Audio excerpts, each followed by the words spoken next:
नमस्कार मित्रांनो. जनलक्ष नेहमीच आपल्यासाठी वेगवेगळे विषय घेऊन आपल्यासमोर येत असतो. आज आपण अतिशय दैनंदिन जीवनामध्ये आपल्या बोलला जाणारा आणि भारतीयांसाठी अतिशय महत्त्वाचा असणारा विषय म्हणजे राजकारण. यावरती भारतीय तरुण राजकारणाकडे कसा पाहतो, भारतीय राजकारणाचे वेगवेगळे कांगोरे काय आहेत आणि भारतीय राजकारणाकडे पाहत असताना या आमच्या संवादाचा आपल्याला कसा फायदा होईल, या अनुषंगाने ही आजची चर्चा करणार आहोत. ही चर्चा करण्यासाठी आपल्यासोबत आहेत विश्वजित कुलकर्णी. विश्वजित कुलकर्णी हे सॉफ्टवेअर इंजिनियर आहेत आणि दैनंदिन जीवनामध्ये घडणाऱ्या रोजच्या राजकीय घटनांकडे त्यांचं अतिशय बारीक लक्ष राहतं आणि त्यासाठीच राजकारण समजून घेणं असेल किंवा भारतीय राजकारण एकूण कसं घडत गेलं याबद्दलची एक विश्लेषणात्मक चर्चा असेल ती आपण आज करणार आहोत. सर्वप्रथम मी विश्वजित कुलकर्णी यांचं स्वागत करतो. नमस्कार. तर आपण या विषयावरती सुरुवात करूया की भारतीय राजकारणाची दिशा काय आहे, आजपर्यंत राजकारण काय आहे, कसं झालं, वेगवेगळे प्रवाह कोणते आहेत, याबद्दल आमच्या प्रेक्षकांना आपण माहिती द्यावी. माझ्या दृष्टीने सुरुवातीला जर म्हणजे आपल्याला बघायचं असेल तर एक आपण राजकारण हा शब्द म्हणलं की आपल्याला खूप अगदी प्रत्यक्षात पाहायला गेलं तर आपल्या खूप जिव्हाळ्याचा विषय असतो. किंबहुना काही दृष्ट्या असंही होऊ असतं की आपल्या ह्या विरंगुळ्याचा सुद्धा विषय आहे. भारतीयांच्या विरंगुळ्याचा सगळ्यात महत्वाचा विषय जर कोणाचा असेल एका विशिष्ट वयानंतर आणि किंवा त्याच्या आधी सुद्धा हा खूप महत्वाचा विषय ठरतो आपल्याला. तर राजकारणाची व्याख्या काय किंवा नेमकी काय स्वरूप आहे ह्या गोष्टीकडे जर आपण बघायला गेलो तर त्याची म्हणजे अतिशय खूप खूप उदाहरणं मिळतील आणि त्या बाबतीमध्ये आजकालच्या म्हणजे आजच्या निदान वेळेमध्ये तरी खूप मटेरियल वाचणाऱ्याला मिळू शकतं आणि ते लोकांकडे असेलच कदाचित. पण तरी सुद्धा जर एक आपल्याला म्हणजे लक्षात घ्यायचं असेल की राजकारण हा किती जुना विषय आहे, तर राजकारण हा अगदी रामायण महाभारतापासून असलेला जुना विषय आहे. बरोबर. ते रामायणात सुद्धा अगदी मंदोदरीने रामासाठी केलेला असतो. महाभारतात प्रत्येकाची एकमेकासाठी सोबत असलेली घराघरातला विषय आहे, मनमनातला विषय आहे राजकारण. मग ते प्रत्येकाने त्याला बघण्याचा एक म्हणजे दृष्टिकोन तर नक्कीच आहे. मग नेमकी आपण ज्यावेळेस अगदी आजतागायत ज्या गोष्टी घडतात त्या प्रत्येक दैनंदिन जीवनामध्ये आपल्याकडे राजकारणाला एक महत्व आहे. बरोबर. आता जर बघायचं झालं तर नेमकी आपण ज्या कोणत्या पद्धतीने पाहू शकतो, आपल्याकडं भाषेतून राजकारण आहे, जातीतून राजकारण आहे किंवा अनेक त्याचे वेगवेगळे पैलू सुद्धा म्हणता येईल, जिथे साम्राज्यवाद आहे, साम्यवाद आहे, साम्यवादापासून अगदी कम्युनिस्ट म्हणू शकाल ह्या, किंवा समाजवाद आहे, समाजवाद सुद्धा बऱ्यापैकी साम्यवादाशीच जुळता आपण थोडाफार म्हणू शकतो, भलेही वेगळे आहेत पण जुळता म्हणू शकतो. आणि पुरोगामी सेक्युलर ज्या पद्धतीने म्हणजे एक आणि कट्टरता म्हणता येईल, ह्या सगळ्या गोष्टी आहेत. ह्या सगळ्या गोष्टी अगदी देश राष्ट्रीय पातळीवर, आंतरराष्ट्रीय पातळीवर पासून ते अगदी तुमच्या शेवट म्हणजे घरातल्या व्यक्तीपर्यंत ह्या सगळ्या गोष्टी तुम्हाला म्हणजे आढळून येतील. दुसरी गोष्ट ह्यात अशी आहे की ज्या वेळेस तुम्ही ह्या सगळ्या गोष्टींकडे पाहता त्यावेळेस सगळ्यात मुख्य ठरतो तो तुम्ही कोणत्या पक्षासाठी त्या गोष्टीचं समर्थन करता. बरोबर. एक पक्ष येतो, राजकारण म्हणलं भलेही व्यक्ती आला की त्याचा पक्ष आला, पक्ष आला की त्याचे सदस्य आले, कार्यकर्ते आले, कार्यकर्ता आला की त्याचा समर्थक पण आला. कार्यकर्ता समर्थक ह्या दोन्ही वेगवेगळ्या गोष्टी आहेत. समर्थन करणारे त्याच पक्षाचे असावेत असंही कुठं काही लिहिलेलं, त्यामुळे समर्थक आहेत, त्याचा विरोध करणारे पण आहेत. आणि नोटा हा प्रकार सुद्धा आता जे आलेला आहे त्या पद्धतीने आपण नोटा सुद्धा कन्सिडर करू शकतो. तर इतके राजकारण आजच्या पिढीला पाहताना सगळ्यात मुख्य मला स्वतःला पाहताना तर मला एक गोष्ट खूप चांगली वाटली की ज्यावेळेस तुम्ही मला बोलवलेलं आहे याच्यावरून मी एक म्हणू शकतो की आपल्याकडे काय की कुठल्याही गोष्टीला ज्यावेळेस एक ऍडवाइस म्हणून किंवा सजेशन म्हणून किंवा कुणाचंही मत म्हणून ऐकताना आपण ज्यावेळेस ऐकतो त्यावेळेस आपण समवयस्क माणसाचं मत ऐकण्यापेक्षा त्यांनी 4 पावसाळे जास्त पाहिले हे ऐकून ज्यावेळेस मत आपलं स्वतःच बनवत असतं त्यावेळेस त्याला थोडंफार त्याचं जे वेटेज असतं स्वतःच्या मतांचं ते कमी होत असतं.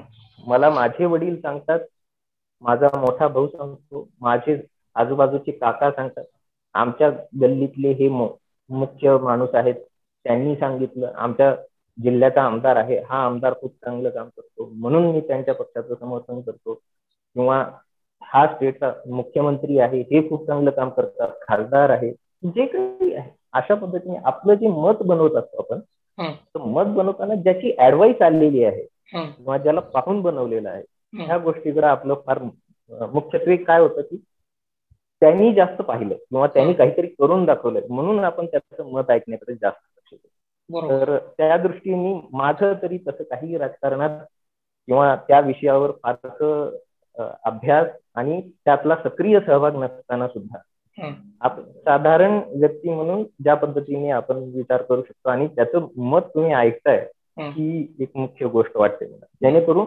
आपण प्रत्येकाला, कारण समवयस्क माणसाने सांगितलेली गोष्ट त्याच्यासोबत बहस करून आपण निश्चित त्या एका विशिष्ट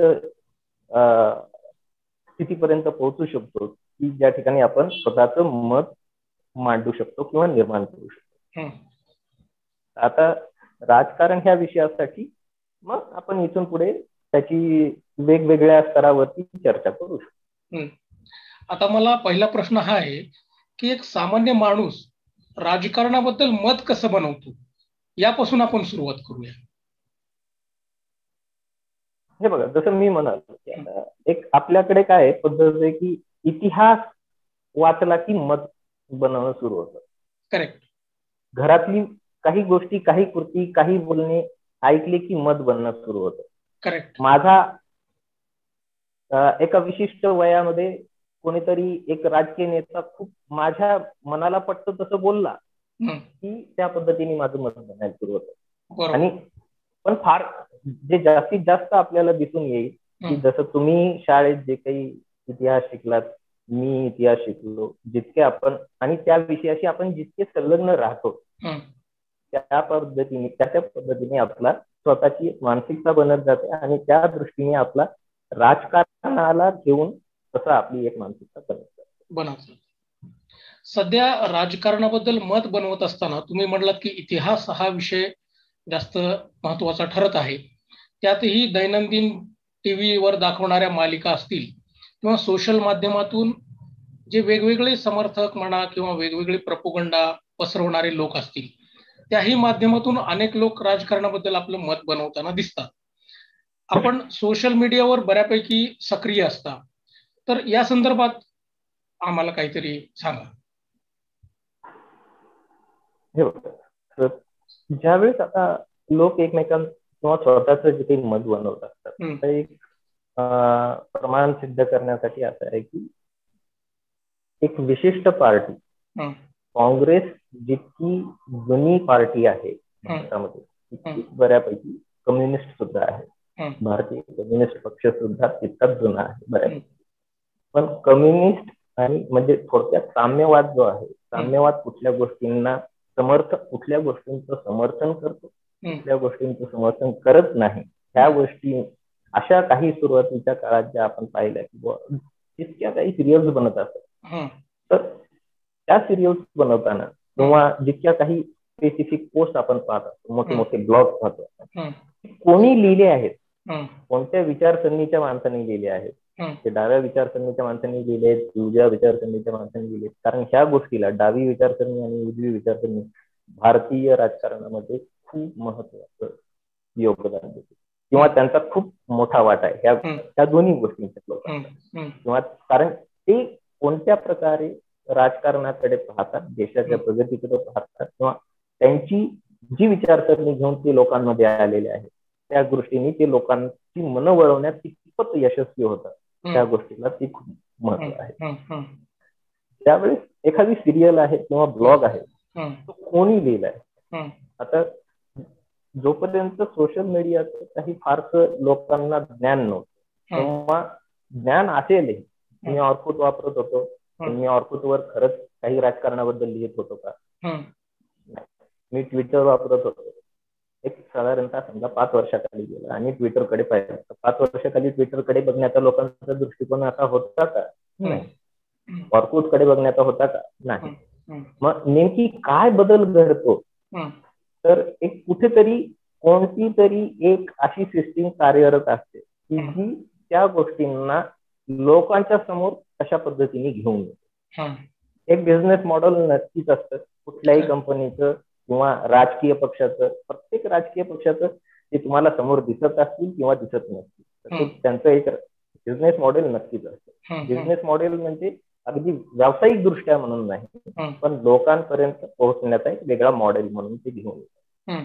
तर त्या पद्धतीने ट्विटरमध्ये ज्या प्रकारे त्यांनी ऍडिशन केले ही साधारणतः बाजू आहे की आयटी सेल म्हणणे किंवा विशिष्ट पक्षाला धरून चालणे किंवा त्याचे लोक म्हणजे जास्त पोस्ट करतात किंवा ब्लॉग दिसतात, हा प्रकार जितका एक 5-10 वर्षाखाली नव्हता त्याच्या खूप तुलनेमध्ये आपल्याला तो दिसून येतो. अगदी म्हणून मी सुरुवातीला ऑर्कुटचं एक उदाहरण दिलं. ऑर्कुट वरती ज्यावेळेस आपण काही लिहित होतो तेव्हा लोक ऑर्कुट वापरत असतील तेव्हा फारशा ऑर्कुट वरती कधी कुणीही राजकारणाबद्दल काही लिहिलेलं मला तरी असत.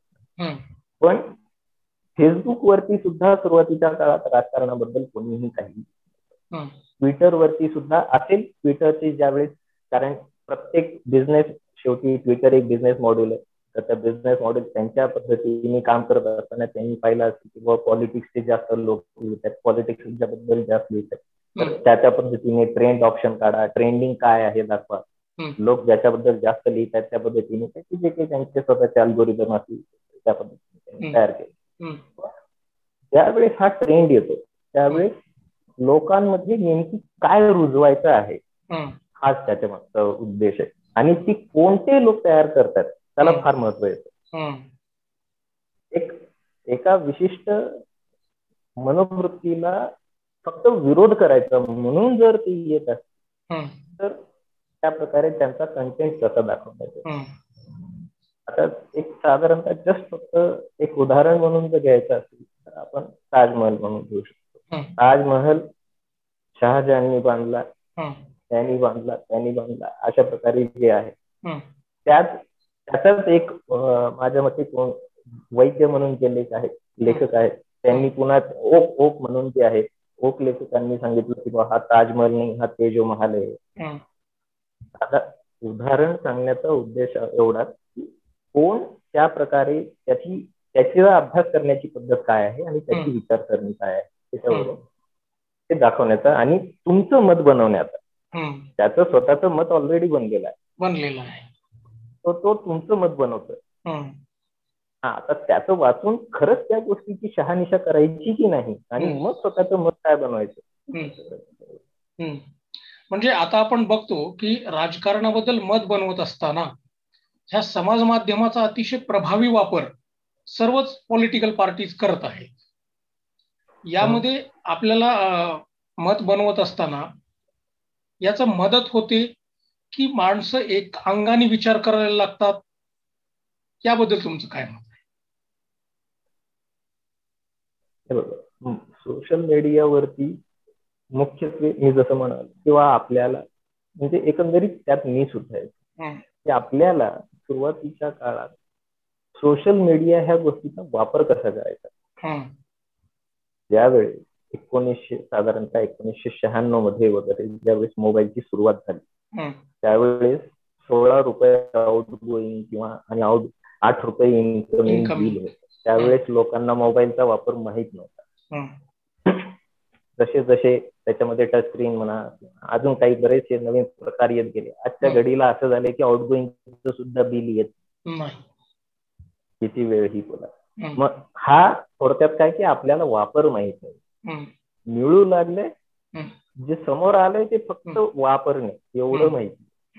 हा त्याच्यातला एक मुख्य प्रकार आहे. दुसरी गोष्ट अशी आहे की एखाद्याला एखादं काम दिलं की काही एक विचारसरणी आहे की ते लोक आता मुळात काय आहे की एखाद्या ज्यावेळेस हा सोशल मीडियाचा वापर हा राजकारणासाठी ज्यावेळेस दिसतो त्यावेळेस त्याच्यात सगळ्यात मुख्यत्वे मला हे दिसतं की व प्रशंसक जे आहेत, समर्थक जे आहेत, कार्यकर्ते सोडून द्या, कार्यकर्त्यांनी करणं अपेक्षित आहे, पक्षांनी करणं अपेक्षित आहे, पक्षाच्या नेत्यांनी करणं अपेक्षित आहे.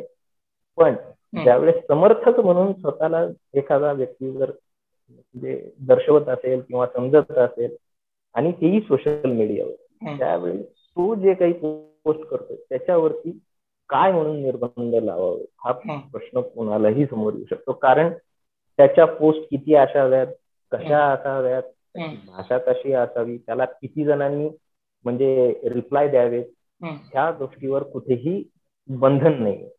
दुसरी गोष्ट, माझ्या मते तुमचा एक मध्यंतरी लेख आला होता, पोस्ट होती फेसबुकवरती, त्याच्यामध्ये मी एक गोष्ट जी मला म्हणजे प्रकर्षाने वाटते, कधीही लोक इतके इन्व्हॉल्व्ह आहेत काही गोष्टींमध्ये की तुम्ही साधं जय लिहिलं तर ते विजय म्हणून लिहिते तुम्हाला रिप्लाय. बरोबर. त्याला माहित नाही की तुम्ही जय श्रीराम लिहिणार आहे की जय हनुमान लिहिणार आहे, तुम्ही नुसताच जय येतो, पण त्याला एवढंच माहिती की रिप्लाय द्यायचा आहे. त्याच्यात मग जसं राजकारणाचा मी एक भाग म्हणून सांगितलं किंवा आपल्याला जसं वाटतं किंवा तुमचं नाव असेल, जात असेल, काय असेल, ज्या काही प्रकारे ते लोक खरंच तो माणूस तो आहे की नाही हे अजून तरी म्हणजे एवढी तरी सिस्टीम आपली प्रगत नाही किंवा कुठलीही नाही अनलेस कोणी त्याच्यावरती काही कारवाई करावी.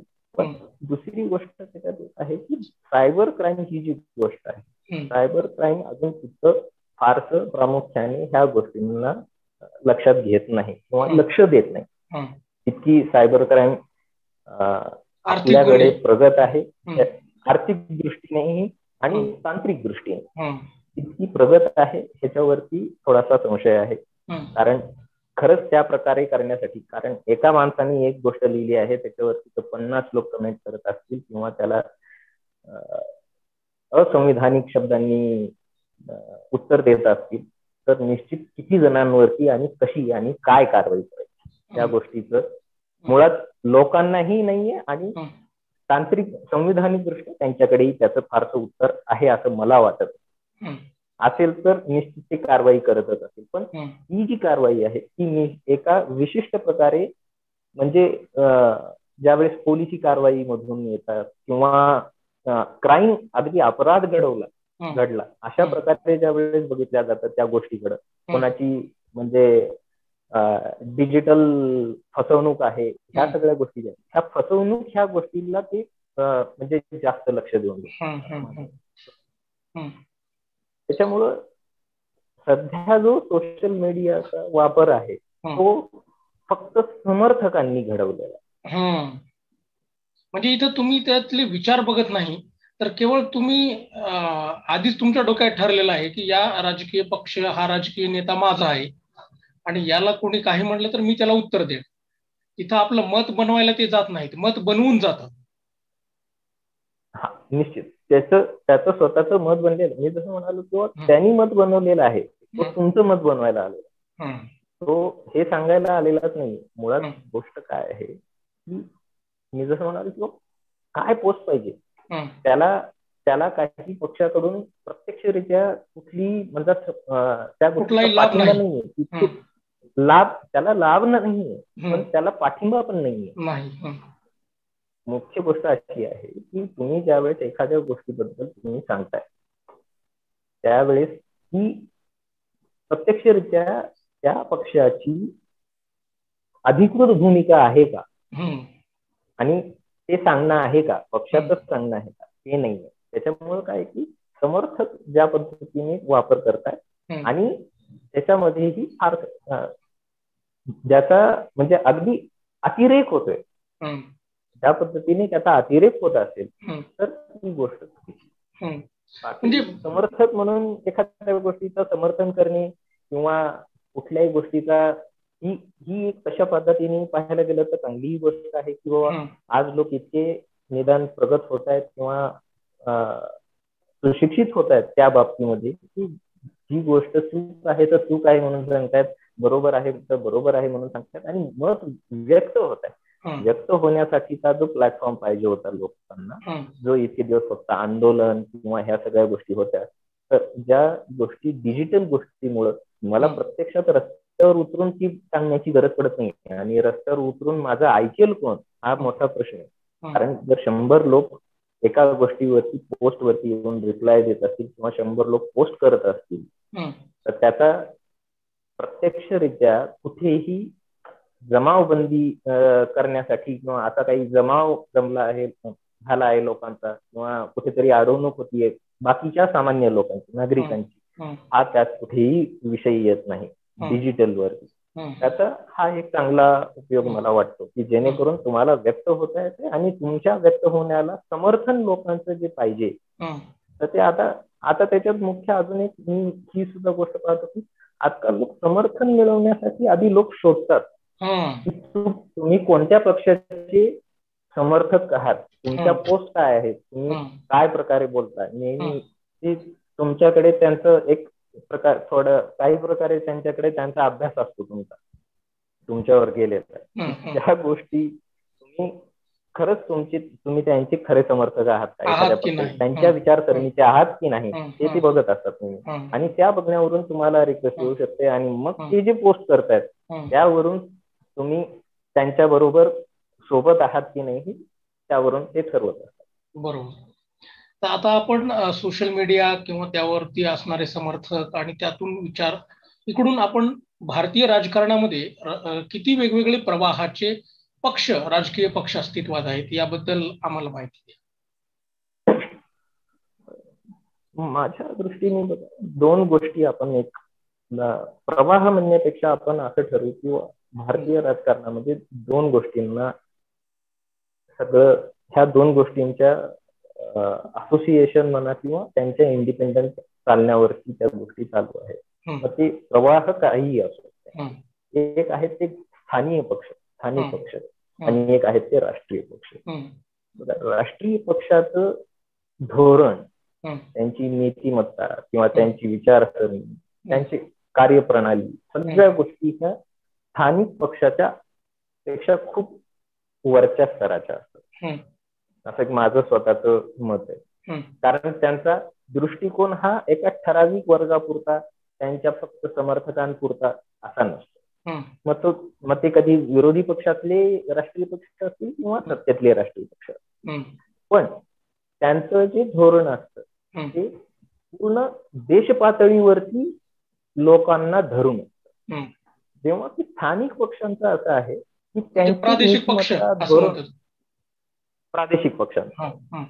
पक्षांचा असं आहे की त्यांचे जे धोरण असतात त्यांचे धोरण हे खूप लिमिटेड असतं. त्यांच्या कार्यप्रणालीचा दुसऱ्याला खरंच उपयोग होईल की नाही हे तुम्ही आज नाही सांगू शकत. आज माझा एखादा स्थानिक पक्ष मी स्वतः काढलेला आहे आणि मी जर काहीतरी करू इच्छितो लोकांसाठी तर ते खूप लिमिटेड आहे. मुळात तिथल्याच लोकांना त्याचा कितपत फायदा होतो, तिथलेच लोक त्यांना किती सपोर्ट करतात, पाठिंबा देतात, ह्या गोष्टीकडे अजून एक वेगळा दृष्टिकोन. ह्या 2 गोष्टी मला असं वाटतं की म्हणजे ह्या प्रवाहामध्ये ह्या 2 गोष्टींना खूप महत्व आहे. निश्चितपणे मग ते राजकारण ते कसं करतात हा अजून एक वेगळा विषय आहे. त्यांचे राजकारण ते कसं करतात, दोन्ही पक्ष कसे करतात ते वेगळा विषय आहे. पण त्यांची जे धोरण आहेत आणि कार्यप्रणाली आहे आणि त्या पद्धतीने ते खरंच वागतात का हे करण्यासाठी मात्र जी एक म्हणजे त्यांची म्हणजे सायलो टाईप वर्क आहे. म्हणजे एका बाजूला 1-2 खांब लावले रुळपट्टीसाठी तर ते जसे जातील त्यांचं कुठंच ते दिसत नाही. आणि नेमकी पद्धती काय की स्थानिक प्रादेशिक पक्षांचं कार्य हे खूप एका विशिष्ट जागेपुरतं आहे. तर आता मला सांगा की आपल्या स्थानिक पक्षामुळे आणि किंवा प्रादेशिक पक्षामुळे आणि राजकीय पक्षामुळे इथे समर्थक कसा घडला जातो वेगवेगळा, या 2 पक्षांचे समर्थक हे कसे घडले असतात? बरं, मला असं वाटतं मला आता ह्या गोष्टीत आपण काय की आपण इतकं नाही बोलू शकत, कारण त्या विषयाला अनुसरून बऱ्याच गोष्टी येत राहतील कदाचित. पण प्रादेशिक पक्षाचा समर्थक ज्यावेळेस घडत असतो तो तुमच्या आजूबाजूच्या लोकांना पाहून घडत असतो. माझा भाऊ ह्या विचारसरणीचा आहे किंवा माझा भाऊ त्या अण्णांकडे जातो, त्या अण्णांचा समर्थक आहे, दादांचा समर्थक आहे, ह्यांचा समर्थक आहे, काकांचा समर्थक आहे, किंवा अजून जे तुम्ही शेठ वगैरे आहे, जे म्हणजे प्रादेशिक पक्षामध्ये ह्या गोष्टींना खूप महत्व असतं. हा शेठचा समर्थक, हा ह्याचा समर्थक, त्याचा समर्थक. आणि त्या समर्थक तो स्वतः त्यांचा समर्थक आहे की नाही, पण त्याच्या घरातलं कोणीतरी आहे किंवा तो व्यक्ती त्याच्या घरातला आहे म्हणून त्याची जी विचारसरणी बनते ती त्या पद्धतीने असते. त्याला ते फारसं त्या गोष्टीकडे घेणं देणं नसतं की त्यांची खरंच त्यांचे जे धोरण आहे, त्यांची जी कार्यप्रणाली आहे कितपत जनसामान्यात रुजलेली आहे किंवा ती खरंच पोहोचलेली आहे का, किंवा ती दहशतीतून पोहोचलेली आहे की खरंच कार्य त्यांच्या स्वतःच कर्तृत्वातून पोहोचलेली आहे, त्याचा एक विशिष्ट भाग. जेव्हा तुम्ही राष्ट्रीय पातळीवरती एखाद्या पक्षाचे समर्थक बनतात, राष्ट्रीय पातळीवरच्या पक्षाचे समर्थक बनतात, त्यावेळेस असं होतं की प्रत्यक्ष तुमच्याकडे येण्यासाठी कोणाकडे वेळ नसतो. आज तुम्ही भारत म्हणजे भाजप घ्या, काँग्रेस घ्या, अजून कोणते दुसरे पक्ष घ्या, सध्या तरी भारतात आपण दोन प्रामुख्याने ह्या लोकांना, आता आम आदमी पार्टी आहे किंवा असे वेगवेगळे पक्ष येत आहेत जे समजा ज्यांचा स्वतःचा आवाका देश पातळीवरती वाढवू पाहत आहेत, त्या पक्षांचं सुद्धा मुळात तुम्ही त्यावेळेस त्यांचे समर्थक बनताय. पक्ष लहान आहे, त्याचं काम लहान आहे त्या गावात, तोपर्यंत तुमच्याकडे लक्ष असते. पण ज्यावेळेस पक्ष वाढतो, त्याच्या धोरण जितके वायडर असतात तितक्या त्या पद्धतीने तुमच्यापर्यंत ते पोहोचण्यासाठी पुन्हा एक विशिष्ट कालावधी जाऊ द्यावा. आणि त्यातून ज्यावेळेस तुम्ही ते समर्थक घडलेले असतात त्यावेळेस ती समर्थक घडवण्याची गरज झालेली नसते. त्यावेळेस ते तुम्ही त्या विचारसरणीला धरून, कारण बघा लोकांचा सुरुवातीपासूनचा पाहण्याचा कल जर तुम्ही लक्षात घेतला तर असा आहे की काँग्रेसकडे स्वातंत्र्यपूर्व काळात पाहण्याची पद्धत आणि स्वातंत्र्योत्तर पाहण्याची पद्धत जवळपास सारखीच होती. कारण काँग्रेसचं कार्य हे देश पातळीवर बघत होते आणि जो देश पातळीवर करत होता तेच प्रादेशिक पातळीवर सुद्धा बघत होता. एक विशिष्ट समाज जो होता, सर्वसामान्य नागरिक जे होते ते त्या पद्धतीने बघत होते. आणि एखाद्याला सुरुवात पाहिजे असेल तर तो प्रादेशिकच असेल, कुठेही सुरुवात करा. एका पक्षाच्या एक साथ सगळ्या राज्यांमध्ये शाखा उघडल्या, सगळीकडं सगळं काम सुरू झालं असं तर कुठंच होत नाही, किंवा झालंही तरी त्याला फारसं लगेच तेथे महत्व येत नाही. मग ह्या गोष्टी बघता आपल्याला एवढं दिसू शकतं. किंवा ज्यावेळेस एखादा जो एक विशिष्ट ज्यावेळेस राष्ट्रीय पातळीवरचा पक्ष असतो त्यावेळेस त्याची कार्यप्रणाली, त्याची धोरण, ह्या सगळ्या गोष्टींना निश्चित महत्व असतं आणि त्यातूनच त्याचा समर्थक, त्याचा कार्यकर्ता, ह्या सगळ्या गोष्टी घडतात. तर आता हे आपण बोललो की कार्यकर्ते, समर्थक, पण सामान्य मतदार हा कोणता विचार करून मतदान करत असतो? सामान्य मतदाराचा आता मुळात हा बघा इतका व्यक्तिगत विषय आहे हा, की माझ्या दृष्टीने मला जसं वाटतं, मी रोज ज्या गोष्टी पाहतो की मी समजा मी जर म्हणालो किंवा मी शेतीत काम करतो, मी शेती पाहतो म्हणालो तर मला वाटतं की माझं हे पिकाचं नुकसान झालं, अतिवृष्टी झाली किंवा अजून काही गोष्टी असतील, काही माझ्या पिकांवरती रोग पडला, तर ह्या गोष्टी पडल्यानंतर मला असं वाटतं की मी ह्या सरकारला, मी ज्याही सरकारला निवडून देतोय किंवा दिलेला आहे सध्या, त्या सरकारने त्या गोष्टीचा काहीतरी लाभ किंवा त्याचं रूपांतर करून मला पैशात किंवा कुठलीही मला मदत करून द्यावं. हे एक सर्वसामान्य नागरिकाचं, ज्यावेळेस नागरिक म्हणून आपण स्वतःला नागरिक म्हणून ज्यावेळेस आपण एखाद्या पक्षाकडे पाहतो किंवा जे सरकारमध्ये मी बसवलेलं आहे असं म्हणून पाहतो, त्यावेळेस फार व्यक्तिगत म्हणून बघत असतो सर्वसामान्य. मला माझी पगार आहे, मला 10 लाख पगार येऊ लागली की मला वाटतं की बाबा मला त्याच्यात म्हणजे 1 रुपया सुद्धा सरकारकडे गेला नाही, का देऊ, मी कष्टाने कमवलं, तिथं आलं. मग ही सर्वसामान्य गोष्टीची आहे. पण ज्या वेळेस आपण त्या गोष्टीकडे येऊ शकतो किंवा डावी विचारसरणी, उजवी विचारसरणी, मग मी कोणत्या विचारसरणीतून तयार झालेलो आहे आणि त्याच्यानंतर मी ज्या पक्षाला सरकारमध्ये बसवलेलं आहे त्या सरकारचे जे आपण धोरणं म्हणतो किंवा जी काही मॅनिफेस्टो आपण म्हणतो, तर ते मॅनिफेस्टो जे ठरत असतात, माझ्या मते कुठल्याही पक्षाला एखाद्या सरकारमध्ये बसवताना त्याचा मॅनिफेस्टो हा खरंच ह्या वर्षीचा मॅनिफेस्टो काय आहे, ह्या पंचवार्षिक योजनेचा मॅनिफेस्टो काय आहे, ह्या गोष्टीकडे लक्ष न देता त्याच्या किमान गेल्या 20 वर्षाच्या मॅनिफेस्टो मध्ये त्यांनी काय केलेलं आहे. कारण निश्चितच राष्ट्रीय पातळीवरती भारतामध्ये अजून एवढे पक्ष नाहीये की लोकांना खूप विचार करावा लागावा की बाबा ह्यांनी काय केलंय, त्यांनी काय केलंय, त्यांनी काय. माझ्या मते तरी भाजप आणि काँग्रेस असे 2च पक्ष असताना, राष्ट्रीय पातळीवरचे खूप मोठे पक्ष असताना लोकांकडे इतकं तर निश्चित आहे, भले काँग्रेस एवढा इतिहास भाजपला नसला तरीही दोन्हीही पक्ष किमान 20 वर्षाखालचे मॅनिफेस्टो आपण त्यांचे काढू शकतो आणि त्या मॅनिफेस्टो वरून त्यांनी खरंच किती केलेलं आहे आणि काय केलं आहे याचा अंदाज लावून आपण ठरवू शकतो.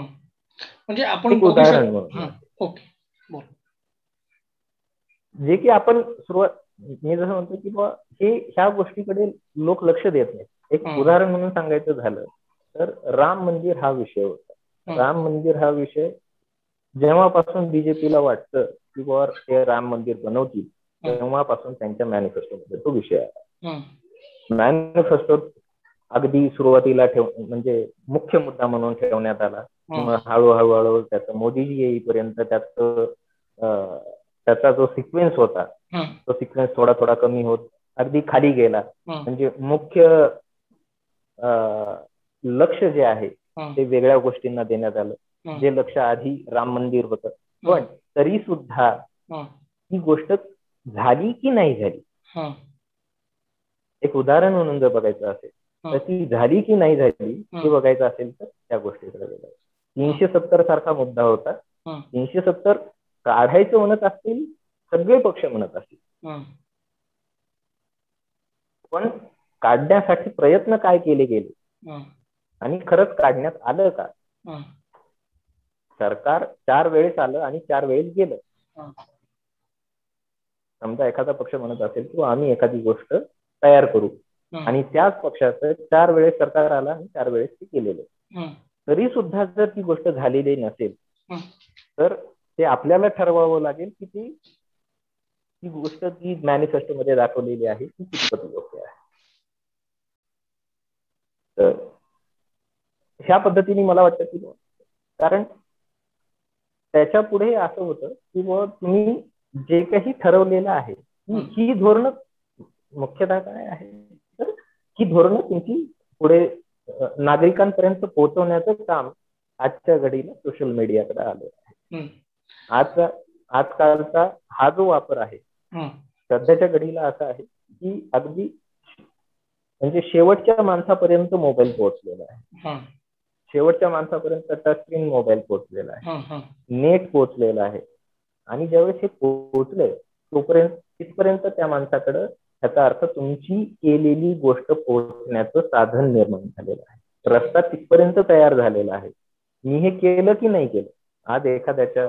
आज सरकारी खात्यातून वर्षाला 6,000 रुपये जे काही शेतकऱ्यांना मिळतात तर ते शेतकऱ्याला बँकेत जाऊन ते आधी विचारावं लागायचं. ते आज विचारावं लागतं का? नाही विचारावं लागत. कारण माझं बँकेत खातं आहे, माझा मोबाईल नंबर अटॅच आहे त्याच्याशी माझ्या खात्याशी, तर मला SMS येतो, मला हे कळतं. हे साधन निर्माण केलं आहे. मग ही करतो म्हणून जर सांगितलं असेल आणि खरंच केलेलं असेल तर तुम्हाला दिसतंय आजच्या घडीला सोशल मीडियामध्ये ह्या गोष्टी जितकं म्हणजे आधी ज्या काही गोष्टीचा कमतरता भासत होती, केलेल्या गोष्टी आहेत की नाही, पडताळणे आहे त्या गोष्टींची, हे आता त्या पद्धतीने तसा काही विषय. आता मला पुढचा प्रश्न तुम्हाला असा विचारायचा आहे की राष्ट्रीय पक्षाकडं हे बघत असताना राष्ट्रीय मुद्दे हे अतिशय वेगळे असतात आणि स्थानिक मुद्दे अतिशय वेगळे असतात. मग माणूस ठरवत असताना मी स्थानिक मुद्द्याला महत्व द्यायचं की राष्ट्रीय मुद्द्याला महत्व द्यायचं? जसं की तुम्ही म्हणालात की 370 हा महाराष्ट्रातल्या व्यक्तीशी तसा दैनंदिन जीवनाचा संबंध नाहीये, पण समजा मी शेतकरी आहे तर माझ्या मालाची व्यवस्थित भाव मला मिळाला पाहिजे, ही माझी प्रायोरिटी आहे. समजा एक पक्ष मला म्हणत असेल की मी तुम्हाला चांगली भाव मिळवून देतो तुमच्या पिकाला, आणि एक पक्ष म्हणत असेल की मी 370 रद्द करून ती भारतामध्ये विलिनीकरण करून घेईन पूर्णपणे काश्मीरचं, तर त्यावेळी जो संभ्रम तयार होतो त्यातून कसं आपण बाहेर पडायचं? बघा, ह्याच्यामध्ये एक गोष्ट येते की ती म्हणजे आपल्या ज्ञानाचा अभाव. आपल्या ज्ञानाचा अभाव हा कसा आहे, सगळ्या गोष्टी दुसऱ्यावर ढकलून देता येणार तर नाही. स्वतःवर घेण्याची गोष्ट अशी आहे की राष्ट्रीय मुद्दा म्हणजे हे तर दूध का दूध पाणी का पाणी आहे की राष्ट्रीय मुद्दे नेहमी वेगळे असतील आणि स्थानिक मुद्दे वेगळे असतील. महाराष्ट्राला 370 हटवण्याचा काय फायदा आहे असं पाहता काही फायदा नाही. ना 370 महाराष्ट्राचा विषय होता ना काही. पण ज्यावेळेस राष्ट्रीय पातळीवरती, त्याच्याही आधी राष्ट्रीय पातळीवर जाण्याच्या आधी आपण आधी प्रादेशिक पातळीवर, मुख्यमंत्री, माझ्या गावचा आमदार, माझ्या गावचा सरपंच, माझ्या तालुक्याचा आमदार, माझ्या जिल्ह्याचा खासदार, ह्या सगळ्या ज्या गोष्टी मी मतदान देऊन निवडून दिलेले आहेत, हे त्या लोकांचं काम आहे. आजच्या घडीला काही विशिष्ट विचारसरणीतून हे एक मत प्रवाह तयार झालेला की सगळ्या गोष्टी ज्या काही करायच्या त्या केंद्राने करायच्या.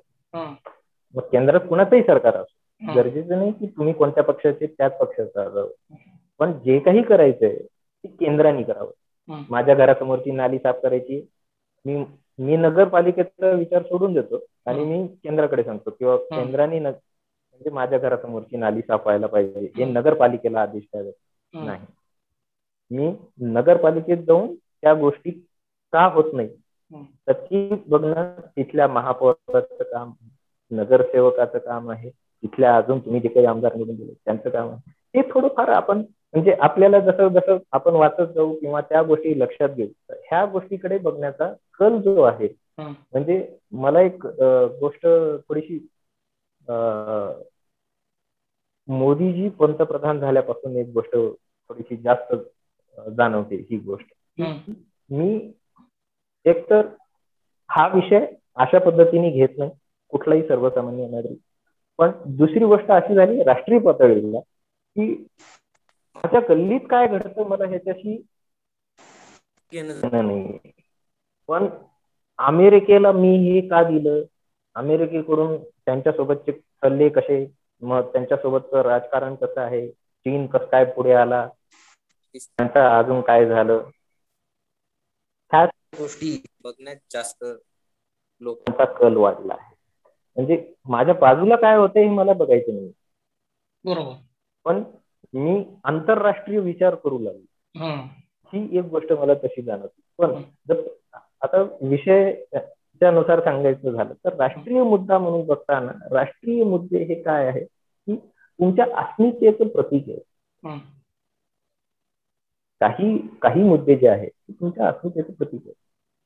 अस्मितेचे मुद्द्याचे की सर्वांना ज्यावेळेस तुम्ही म्हणताय किंवा समान गोष्ट मिळाली पाहिजे, समान हक्क मिळाला पाहिजे, म्हणजे त्या गोष्टीमध्ये समाजवादी लोकांचा जो एक विशिष्ट आग्रह असतो, वर्णभेद काढून टाका, अजून बऱ्याच काही जातीभेद काढून टाका, समानता आणा, अजून बऱ्याचशा गोष्टी असतात. तर ह्या गोष्टींना बघताना ज्यावेळेस ते सांगत असतात त्या पद्धतीने, तर ह्या गोष्टी ज्या आहेत आता त्या गोष्टींना राष्ट्रीय मुद्द्यांमध्ये खूप महत्व असायला पाहिजे आणि त्या गोष्टींवरतीच लक्ष असलं पाहिजे. म्हणजे तुमचं कारण संसदेत जी गोष्ट घडत आहे, आपल्या संसदेत एखादा कायदा संसदेत तयार केला, त्याचा अर्थ असा होतो की तो अख्ख्या देशाला मंजूर आहे. तो फक्त महाराष्ट्रापुरता मर्यादित नाही, तो फक्त कुठल्या दिल्ली पुरता मर्यादित नाही, गुजरात पुरता मर्यादित नाही, तामिळनाडूसाठी नाही. जो देशाच्या संसदेत बनलेला कायदा आहे तो सर्वांसाठी लागू आहे. अशा गोष्टी ज्या पूर्ण देशासाठी लागू व्हायला पाहिजे, त्यावेळेस राष्ट्रीय पक्षाचा विचार हा आपल्याला महत्वाचा. त्यावेळेस देशाचा मुद्दा येतो आणि देशाच्या एका, मी जसं म्हणालो जसा अस्मितेचा मुद्दा येतो, ही गोष्ट प्रत्येकालाच माहित असते. 370चा मला तोटा नाहीये आणि नाही तिथल्या लोकांना, पण ज्या पद्धतीचा त्याचा भ्रम पसरवण्यात की भारतामध्ये दंगली होती, काश्मीरमध्ये दंगली होती, तिथलं वातावरण बिघडून जाईल, तिथल्या लोकांचा म्हणजे या गोष्टीला पाठिंबा नाहीये, ह्या सगळ्या गोष्टी ज्या होत्या ह्या सगळ्या गोष्टी विनासाहेब तुमच्या मनावरती लादलेल्या होत्या काही विशिष्ट लोकांनी. त्याच्यामध्ये अजून आपण एक गोष्ट म्हणू शकतो किंवा हे माहित प्रत्येकालाच असतं की हे चांगलं आहे, पण फक्त राजकारण त्या गोष्टीने आणि मी कुठल्या पक्षाचा समर्थक आहे आणि त्या पक्षाची ती अधिकृत भूमिका आहे का की मी ह्या गोष्टीचं समर्थन करावं, त्या गोष्टीमुळे तो फक्त समज होता. आजच्या घडीला कृषी विधेयकालाही तीच गोष्ट आहे जी अगदी राम मंदिराला सुद्धा होती. राम मंदिराला सुद्धा ज्या प्रकारे जमीन देण्यात आली किंवा जो काही मुद्दा होता, म्हणजे 370 पेक्षाही कदाचित मोठा मुद्दा राम मंदिरचा होता, तरी सुद्धा ज्या प्रकारे जितक्या शांततापूर्ण वातावरणात तो पार पडला, सगळा निकाल लागला आणि आजही त्या गोष्टीचे कुठेही पडसाद उमटताना तुम्हाला दिसत नाही. त्याचा अर्थ असा होता की जे काही राजकारणाचा विषय म्हणून जेवढ्या पुरतं ते घेतलेलं होतं तेवढ्याच लोकांपुरतं ते मर्यादित. आता हे राजकारणाबद्दल मत बनवत असताना केवळ मुद्दे लक्षात घेतले जातात की वेगवेगळे व्यावसायिक आपले काय अंदाज आहेत किंवा आपल्याला नोकरी मिळेल का, कुठले धोरण चांगले आहे, अशा विविध अंगाने विचार केला जातो की केवळ इतिहास, भावनिकता, जातीयता, धर्म या गोष्टीचाच विचार करून मतदान केलं जातं किंवा समर्थक बनतात लोक. बघा, मला असं वाटतं की ज्या गोष्टीमध्ये समर्थक बनताना काय, समर्थक बनताना माझ्या मते त्या कुठल्याही गोष्टीचा विचारच नसतो. फक्त म्हणजे मंदिर म्हणा किंवा ह्या सगळ्या गोष्टी, कट्टरता म्हणा किंवा ह्या गोष्टीचा त्याच्यात काही विचारच नसतो.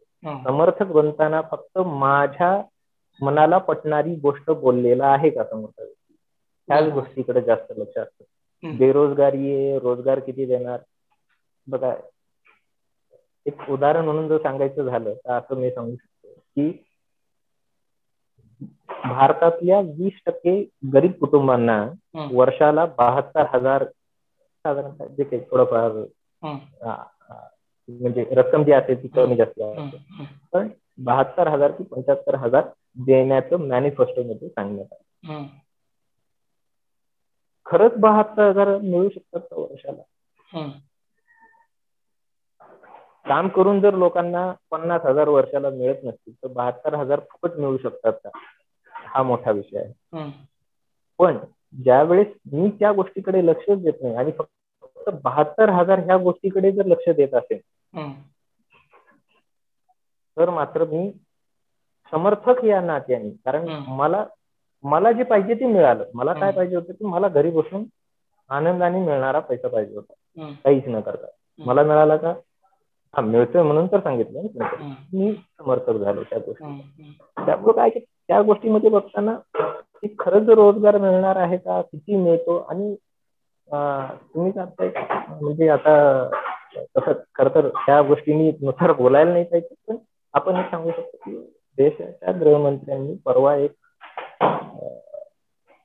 कलकत्त्याच्या आता सध्याच्या चालू असलेल्या घडामोडींनुसार मुलाखत दिली. त्याचं सांगितलं की भारतासारख्या 150 कोटी लोकसंख्या असलेल्या देशामध्ये प्रत्येकाला रोजगार मिळू शकतो का, आणि मिळू शकतो तर किती मिळू शकतो. हे सांगता येणं अवघड आहे. आणि किती जणांना मिळाला आहे, किती जणांना मिळेल हेही सांगता येत नाही. जास्तीत जास्त लोकांना मुळात उजव्या विचारसरणीचा राजकारणाचा भाग हा एक आहे की जास्तीत जास्त एम्प्लॉयमेंट तयार करणे. आणि ती मुळात काय की हे सगळं काही सत्ता ज्यांच्या हातात आहे त्यांच्याकडे नाही. हा उजव्या सरणीचा जर तुम्ही फायदा म्हणून बघत होता तर सगळी गोष्ट सत्ता केंद्रित नाही. तर ती सत्ता सत्तेत असलेल्या लोकांजवळ नाही आहे. ज्यांनी त्या लोकांना सत्तेत बसवलं आहे त्यांच्याजवळ, त्यांच्यावरती ते डिपेंड राहतात. किंवा तुम्ही एम्प्लॉयमेंट तयार करा आणि त्यातून दुसऱ्यांना आणि स्वतःला रोजगार कसा मिळेल ह्याचा जास्त ते म्हणजे ती गोष्ट पुढे नेण्याचा प्रयत्न करतात. माझ्या मते तो महत्वाचा मुद्दा ठरतो. म्हणजे मतदान करत असताना किंवा समर्थक बनत असताना माणूस वेगवेगळ्या अंगाने विचार करत असतो. त्याला आवडणाऱ्या गोष्टी असतील किंवा त्याला मिळणाऱ्या गोष्टी असेल, अशा सगळ्या गोष्टी बघून तो त्याचं मत ठरवत असतो. पण यामध्ये महाराष्ट्राच्या दृष्टिकोनातून जर आपण बघितलं तर काही जे प्रादेशिक पक्ष आहे हे जातीयवाद पसरवण्याचा बराचसा म्हणजे प्रयत्न करत असतात. त्याचा पण फटका अनेक वेळा जातीमध्ये तेढ निर्माण होण्यासाठी पण कारणीभूत ठरतो. अशा वेळी ज्या लोकांवरती तो अन्याय होतोय किंवा ज्या लोकांवरती टीका होते त्या लोकांनी कसं वागलं पाहिजे, तुम्हाला काय वाटतं? मला असं वाटतं, मला म्हणजे वैयक्तिकरित्या मला असं वाटतं किंवा तुम्ही ज्या जातीचे आहात, तुम्ही ज्या पंथाचे आहात आणि तुम्ही सत्तेत आहात, अशा वेळी तुम्ही एका विशिष्ट समाजासाठी काहीही करू शकत नाही. मुळात तसं करायलाही नाही पाहिजे, पण तुम्ही असं काहीही करू शकत नाही. तर त्याला निश्चितच एक वेगळं रूप येतं. तुम्हाला वाटत असेल तरी येतं, तुम्हाला वाटत नसेल तरी येतं. म्हणजे जो सत्तेत बसलेला असतो, अगदी प्रत्येक तिथे राजकारणात गेलेला प्रत्येक माणूस काही किंवा त्या पदावर असलेला प्रत्येक माणूस काही अगदीच तितका म्हणजे बावळट नसतो की त्याला त्या गोष्टी समजत नाही. पण तो प्रत्यक्षरित्या तो तेवढ्या त्या गोष्टींना आणि त्या गोष्टींचं किंवा अशा काही गोष्टींचं समर्थन करू शकत नाही. ही त्याच्या वेळेची ती म्हणजे पडती बाजू आहे. आणि त्या दृष्टीने त्यावेळेस जे काही आंदोलन होतात, ज्या काही त्या मागण्या असतात, त्या मागण्या पुरवताना किंवा करणाऱ्यांनी त्या गोष्टीचा सर्वांगीण विचार असावा असं मला वाटतं. किंवा कारण ज्या गोष्टीसाठी तुम्ही त्यांना ह्या गोष्टीसाठी नाही बसवलं की तुम्ही तुमच्या काहीतरी मागण्या करणार आणि सतत तो पुरवत राहणार. त्या मागण्यांचा खरोखरच काही सर्वांगीण विकास त्या पूर्ण समाजासाठी होणार असेल तर त्या मागण्या निश्चित आणि कोणताही राजनैतिक नेता असेल तो पूर्ण करण्याचा प्रयत्न करेल माझ्या मते. तर त्यामुळे